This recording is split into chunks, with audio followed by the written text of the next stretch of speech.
नमस्कार, सलाम, दुआ, कैसे हैं आप सभी? मुझे पता है जहाँ भी हैं अपने अपने जगह पर, अपने अपने स्थान पर, अपने अपने घरों में बहुत खुश हैं, अच्छे से हंस बोल रहे हैं, खेल रहे हैं, कूद रहे हैं। बड़े अपनी प्रतियोगी परीक्षाओं में लगे हैं और छोटे अपनी परीक्षाओं को प्राप्त करने में। तो आप सभी जहाँ भी हैं, मेरी बेस्ट विशेज़ आपके साथ है कि आपको आपका मुकाम हासिल हो, मंजिल हासिल हो, जिसके लिए आप लंबे समय से प्रयास कर रहे हैं और आपके ये प्रयास सफल हों, ये मेरी दुआ है।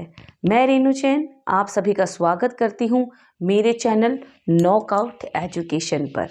हमेशा की तरह एक ऐसा मंच जो आपको तैयार करने के लिए प्रयासरत है। धीरे धीरे ही सही कदम हम बढ़ाएंगे, आपको सफलता की ओर हम ले जाएंगे। ये वादा रहा हमारा, कामयाब आपको बनाएंगे। जितना हो सकेगा हमसे आपकी जुस्तजू बढ़ाएंगे। जिज्ञासा जब बढ़ जाएगी, प्रश्नों के उत्तर मिल जाएंगे। कोशिश करेंगे हम, प्रयासरत रहेंगे हम कि आपको सफल बनाएंगे।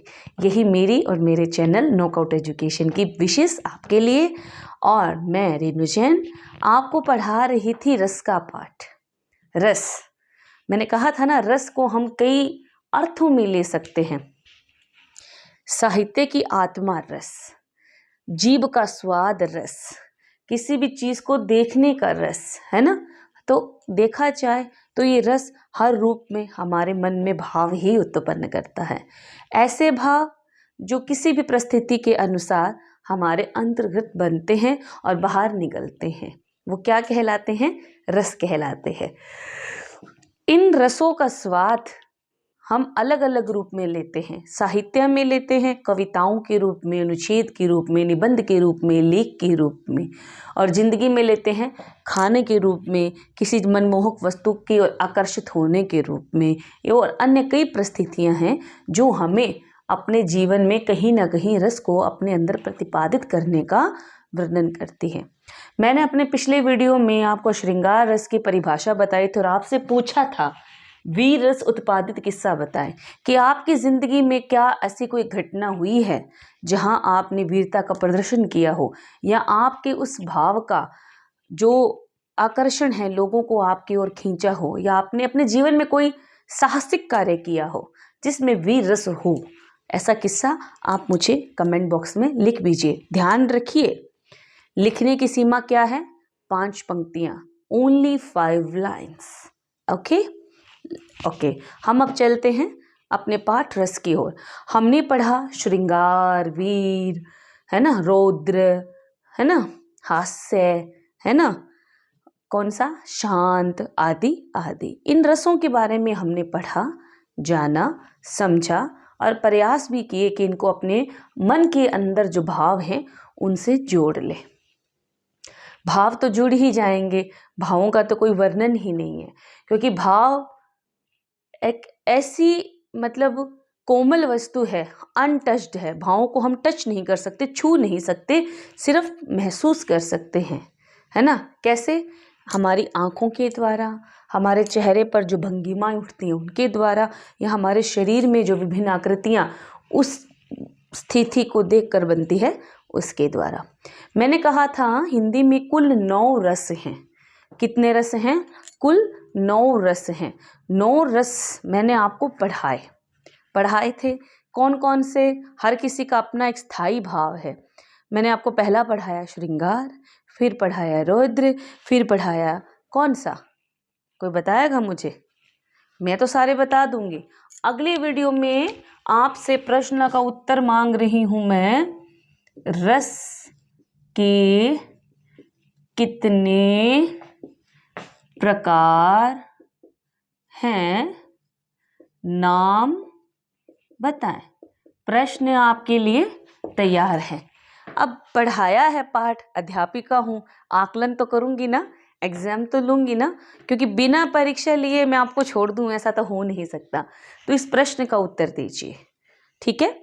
मैं आपको रिवाइज करा दूंगी अभी वीडियो के लास्ट में, लेकिन मैंने कहा था कि रस के 9 प्रकार है। नाम नहीं बोलूँगी क्योंकि वीडियो के अंत में आपको बताऊँगी।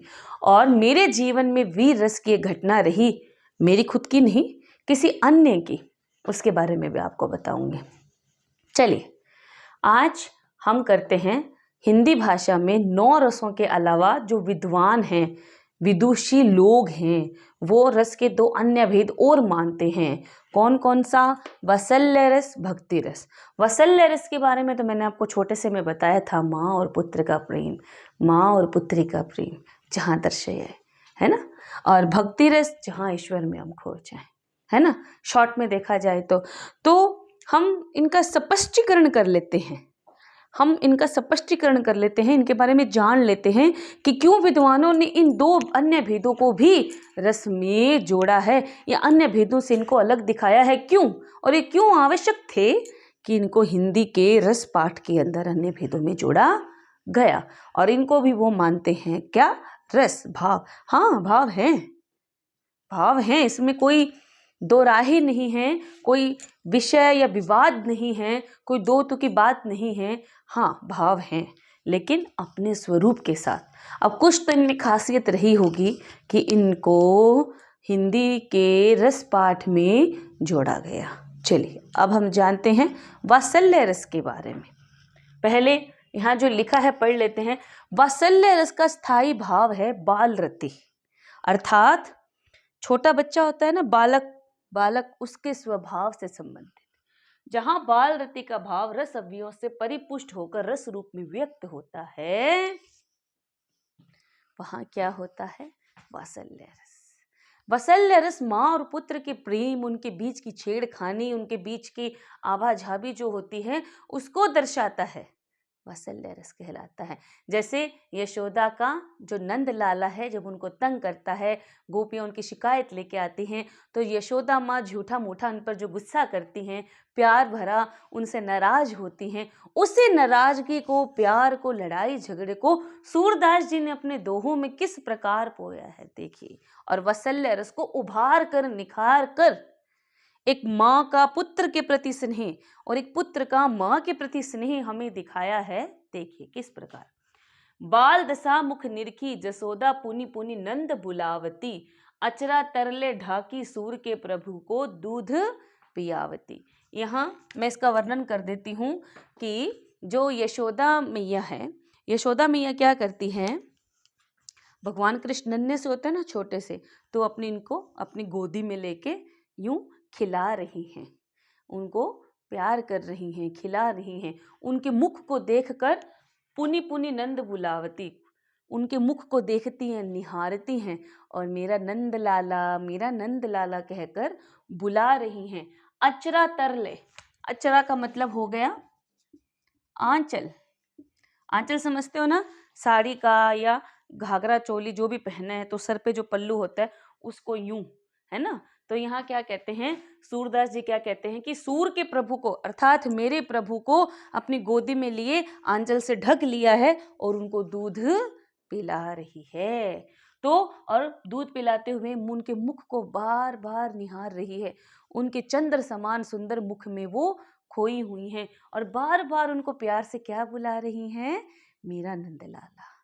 तो यहाँ माँ का अपने पुत्र के प्रति स्नेह प्रकट हुआ है, एक भक्त की भक्ति का रूप प्रकट हुआ है, वात्सल्य रस कहलाता है। बहुत मीठा रस है, बहुत प्यारा है। और ज़्यादातर वात्सल्य रस आपको मिलेगा सूरदास के दोहों में ही।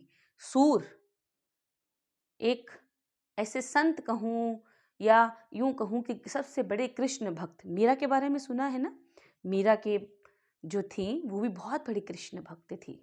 वो तो इतनी बड़ी कृष्ण भक्त थी, उन्होंने कृष्ण को ही अपना पति मान लिया था। हालांकि उनके परिवार वालों ने उनका ब्याह, उनकी शादी चित्तौड़ के राजा से कर दी थी, लेकिन फिर भी वो कृष्ण भक्ति में ही लीन रहती थी। इतना अगाध रूप था उनकी भक्ति का। हमेशा कृष्ण भजन गाती थी, कृष्ण में लीन रहती थी, कृष्ण को ही अपना सर्वस्व मान बैठी थी। ठीक है। जहाँ ईश्वर प्रेम का भाव, जहाँ भक्त ईश्वर के प्रेम में खो जाए, एक भक्त ईश्वर की भक्ति में इस प्रकार लीन हो जाए कि उसकी भक्ति, उसके मौर्य रूप, अलौकिक रूप को देखने के लिए कुछ भी करने को तैयार हो, वहाँ कौन सा रस आएगा? भक्ति रस। भक्ति रस का स्थायी भाव क्या है? भगवत रति। भगवत का मतलब क्या हुआ? भगवत गीता के बारे में सुना है ना, भक्ति का श्रेष्ठ ग्रंथ है, महाभारत का एक खंड का रूप है, जहाँ अर्जुन को श्री कृष्ण ने ज्ञान दिया था, बताया था संसार क्या है, तुम कौन हो, मैं कौन हूँ, हम ये कार्य क्यों कर रहे हैं, किस लिए कर रहे हैं। उस भगवत गीता को पढ़ने के बाद भी अगर आपके मन में मोह माया लालच जाग जाता है तो फिर आप उसका सार कभी समझ ही नहीं पाए, है ना। तो भागवत गीता यानी कि भगवत रति, यानी एक भक्त का भगवान के प्रति प्रेम, एक भक्त की भक्ति भी उसमें दिखाई गई है। अर्जुन भी कृष्ण भक्त थे, उन्हीं के साथ चलते थे। उनका तो भाग्य देखिए, भगवान कृष्ण को सारथी रूप में पाया, ऐसी उनकी निष्ठा। तो ऐसी निष्ठा हमें भी अपने इष्ट के प्रति बनानी चाहिए। अब देखिए यहाँ सूरदास ने अपने आप को किस और माना है। कक्षा 10 का भाग है ये, काव्य खंड में सूरदास जी की जो कविता है उसी का एक भाग है। हमारे हरि हारिल के लकड़े, मन करम वचन नंद नंदन उर, यह वृद्ध करी पकड़ी, जगत सोवत स्वप्न दिश्य निसी, कहने कहने चकरी। कि उन्होंने क्या कहा है सूरदास जी ने, हमारा मन क्या है, हारिल की लकड़ी के समान है। हारिल क्या होता है, एक पेड़ होता है, उसकी डाली होती है, जो हारिल पक्षी होता है ना, वो उस डाली को हमेशा अपने पंजों में जकड़ा रहता है, उसके बिना वो उड़ता नहीं है, हमेशा उसके पंजों में वो लकड़ी रहती है। तो हम उस हारिल पक्षी के समान हैं, जो अपने पंजों में हमेशा उस लकड़ी को जकड़े रखता है और उड़कर अपने गंतव्य की ओर जाता है। तो हमारा मन भी क्या है, उसी तरह कृष्ण भक्ति में रमा हुआ है, जो कहना कहना कहना ही पुकारता है। कान्हा के बिना हमारा जीवन कुछ भी नहीं है। कान्हा ही है जो हमारे जीवन को पार लगाएगा, इस मोह माया से दूर ले जाएगा, हमें मोक्ष दिलवाएगा। इस प्रकार की भक्ति जब एक भक्त में नजर आए, भाव उत्पन्न हो, वहां कौन सा रस आएगा, भक्ति रस। भक्ति रस और वात्सल्य रस के सर्वश्रेष्ठ उदाहरण आपको सूरदास जी के दोहों में मिलेंगे, कबीरदास जी के दोहों में मिलेंगे। किस रूप में, तुलसीदास जी के दोहे में आपको मिलेगा भक्ति रस और वात्सल्य रस। जहाँ तुलसीदास जी ने भगवान राम के बाल्यक रूप का वर्णन किया है, उनके वनवास काल का वर्णन किया है, हनुमान मिलन का वर्णन किया है, वहाँ भक्ति वात्सल्य इन दोनों का जो तालमेल है वो आपको इन दोनों के काव्य में ही मिलेगा। रामचरितमानस में जब राम जन्म लेते हैं तो भगवान राम का जो मनमोहक रूप होता है, वो चांद को खिलौने के रूप में लेने के लिए तड़प उठते हैं और अलग अलग बाल क्रीड़ाएं करते हैं, जबकि वो भगवान हैं, अवतरित हुए हैं इस धरती पर। तो उनकी इसी क्रीड़ा का, उसी जिद का, भगवान के इस रूप का तुलसीदास जी ने बहुत सुंदर वर्णन किया है कविता मैया मैं तो चंद खिलौनों ले हो, कि मुझे तो वो चंद्रमा ही खिलौने के रूप में चाहिए। और अंत में उनकी इच्छा कैसे पूरी की जाती है, इतनी बड़ी परात में पानी भर के रख देते हैं और चांद की परछाई उसमें पड़ती है और उसको बार बार बार लपकते हैं। तो उसका वर्णन जब किया है तो एक भक्त का भाव दिखता है, माता पिता का पुत्र के प्रति प्रेम नजर आता है। तो वहाँ कौन सा रस होगा, वात्सल्य और भक्ति रस। ऐसी कविताएं, दोहे जो हमें भक्ति भाव की ओर ले जाएं, हमें मातृ प्रेम में हम खो जाएं, पुत्र और मातृ की जो ध्यावना सेवना हमें दिखे, या भक्त का अपना एक अलौकिक रूप भगवान के लिए दिखे, वहाँ क्या होगा, वात्सल्य रस, भक्ति रस। भक्ति रस का अगर आप एक बहुत बड़ा उदाहरण देखना चाहते हो तो मीरा के द्वारा रचित भजनों को पढ़ें। वहाँ भी मीरा की भक्ति कृष्ण के प्रति अगूढ़ थी, अगाढ़ थी, जिसे कोई तोड़ नहीं सकता था। उनके मुख से निकले वचन मानो भगवान कृष्ण के मुख से निकले वचन होते थे, इतनी अगाढ़ भक्ति थी। उन्होंने कृष्ण भक्ति के मतलब कृष्ण भक्त थी और कृष्ण की भक्ति करते हुए बहुत दुख सहे। राणा की पत्नी वो बनी थी चित्तौड़ के, तो उनके कान किसी ने भर दिए, फिर उनको उनकी भक्ति से दिक्कत होने लगी। वो उनकी सेवा चाकरी सब करती, ध्यान रखती, उनका खाना पीना सब, लेकिन वो पति किसको मानती थी, भगवान कृष्ण को। किसकी सेवा में सबसे ज्यादा लीन रहती थी, कृष्ण के। किसके भजन गुणगान गाती थी, कृष्ण के। तो राणा के कान भर दिए और उनको बहुत यातनाएं दिलाई, उनको जहर का प्याला दिया गया, जिसे विष प्याला भी बोला। तो वो क्या हो गया, उनके लिए अमृत के समान हो गया। उनके बिस्तर पर कांटे लगा दिए तो वो फूल बन गए। उनको आग के गोले बरसा दिए, कोयले लगा दिए और उनको ध्यान नहीं रहा, यहाँ चद्दर बिछा दी, उस पर चलने लगे तो वो भी ठंडे होकर शांत हो गए। ना जाने अनंत पीड़ाएं उन्होंने सही, लेकिन अपनी भक्ति से वो कभी नहीं हटी, हमेशा कृष्ण के प्रति अटूट रही। उन्हें अपना सर्वस्व मानकर कल्याण प्राप्त किया और मोक्ष मार्ग पर चली गई। तो इस प्रकार कृष्ण की भक्ति में वो लीन थी। तो भक्ति रस के 3 सर्वश्रेष्ठ उदाहरण हैं, मीरा, तुलसीदास जी, सूरदास जी, जिसमें से 2 कृष्ण भक्त थे और 1 राम भक्त थे। तो भक्ति रस को अगर आप पढ़ना चाहते हैं, समझना चाहते हैं, तो इन तीनों के काव्यों को अवश्य देखें। और वात्सल्य रस आपको तुलसीदास जी और सूरदास जी दोनों में मिल जाएगा। तो अब बारी है आपके प्रश्नों की। मैंने कहा था आपका प्रश्न है रस के कितने प्रकार हैं आप बताइए, और उनके नाम मुझे कमेंट बॉक्स में कर दीजिए। अब बारी है वीर रस से बने किस्से की। मैं छोटी थी, स्कूल में थी, तब एक लड़की ने अपने आप को एक कमरे में बंद कर लिया था। अब हम लोग गर्ल्स स्कूल में जाती थी, वहाँ ऐसी सिचुएशन आना सभी लड़कियों के लिए बहुत दिक्कत हुई। तो मतलब उनमें से कुछ ने जाकर टीचर को, अध्यापक को शिकायत की कि वहाँ एक लड़की ने ऐसे अपने आप को बंद कर लिया है। अध्यापक भी बहुत परेशान हो गए, बहुत कोशिश की, लेकिन उसने दरवाज़ा नहीं खोला।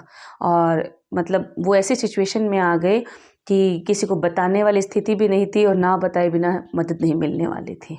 छोटा स्कूल था हमारा, ज़्यादा बड़ा नहीं था। 12वीं कक्षा तक जो छात्राएं वहाँ जाती थी, 6वीं कक्षा से लेकर 12वीं कक्षा तक। तो जिस समय मैं वहाँ दाखिला ली थी, बहुत कम संख्या थी, अध्यापकों की भी और विद्यार्थियों की भी। तो हम कुछ लड़कियाँ थी, अलग से खड़ी थी, देख रही थी, हमें नहीं पता था। जो किस्सा सुना रही हूँ मेरी कक्षा का नहीं था, अन्य कक्षा का है। तो वो लड़की गेट खोलने की हालत में नहीं थी, पता नहीं क्यों इसने ऐसा किया, हमें आज तक नहीं पता लगा। और अध्यापक जो थे हमारे, प्रिंसिपल साहब के पास गए, वहाँ लोगों ने कमेटी बिठाई कि क्या किया जाए। उनमें से एक अध्यापक बाहर आए और कहा कि इस कमेटी के गठन में उस बच्ची को कुछ ना हो जाए। वो आए, उन्होंने किसी की परवाह नहीं की और गेट को तोड़ने में लग गए। उसी के साथ 2 लड़कियां भी सर के साथ अध्यापक के साथ जुड़ गई और तीनों ने मिलकर गेट को तोड़ डाला। लोहे का गेट था ना, तोड़ने में तो टाइम लगना ही था। और उस लड़की को बाहर निकाला। तब पता लगा कि उस लड़की की मानसिक स्थिति ठीक नहीं थी। तो ऐसी सिचुएशन या परिस्थिति आ जाती है तो किसी भी तरह की पॉलिटिक्स में फंसने की बजाय या कमेटी के गठन, सोच विचार में फंसने की बजाय तुरंत फैसला लें, जैसे मेरे अध्यापक ने लिया। आज भी मैं उनको बहुत मानती हूँ, बहुत पसंद करती हूँ, और वो जहाँ भी हैं सुखी हैं और अपने पद पर आसीन हैं और हमेशा अपने स्वभाव से सबकी मदद और सहायता करते हैं। हाँ, मुझे बहुत पसंद थे और मेरे फेवरेट भी थे, मेरे पसंदीदार अध्यापक थे। हालांकि मैं आर्ट्स की छात्रा थी और वो कॉमर्स को टीच करते थे, पढ़ाते थे, और मैं आर्ट्स में थी, लेकिन फिर भी मुझे उनकी बहुत सहायता मिलती थी, बहुत मोटिवेशन देते थे। कभी कभी परिस्थितियाँ इंसान को झुकने पर मजबूर कर देती है। उन्होंने मुझे सिखाया कि परिस्थितियों के सामने झुकने की बजाय लड़ना सीखो।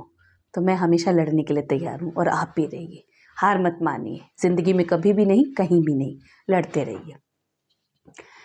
तो मुझे इस परिस्थिति में गाना भी याद आता है, राजकुमार की फिल्म का, एक दिन बिक जाएगा माटी के बोल। सुनिए, बहुत प्यारा है और बहुत कुछ इस गाने में आपको सीखने को मिलेगा। पुराने गाने जितने भी है ना, रस, अलंकार, संधि, समास, संज्ञा, स्वरनाम सबसे भरे हुए हैं। आज के गाने भी हैं, लेकिन पुराने ज़्यादा हैं, बेहद मीठे, बेहद सुंदर, और उनके भाव भी बहुत अलग। तो मैं रेणु जैन आपसे विदा लेती हूँ आज के लिए, और यहाँ पर हमारा रस पाठ समाप्त होता है। अगला वीडियो मैं लाऊंगी जिसके अंदर रस के कुछ उदाहरण हम करेंगे, ताकि आपको और अच्छे से पाठ को समझने में, भावों को अपने अंदर डालने में सहायक हों और कुछ के लिए परीक्षाओं में आसानी रहे। मैं रेणु जैन आपसे विदा लेती हूँ, मिलती हूँ अगली वीडियो में। तब तक आप मेरे बाकी सारे वीडियो को देखते रहिए, समझते रहिए, लाइक कीजिए, कुछ नहीं आने पर कमेंट करके, प्रश्न करके पूछिए, बताइए, और मेरे चैनल को सब्सक्राइब करना मत भूलिए। Channel knockout education. धन्यवाद।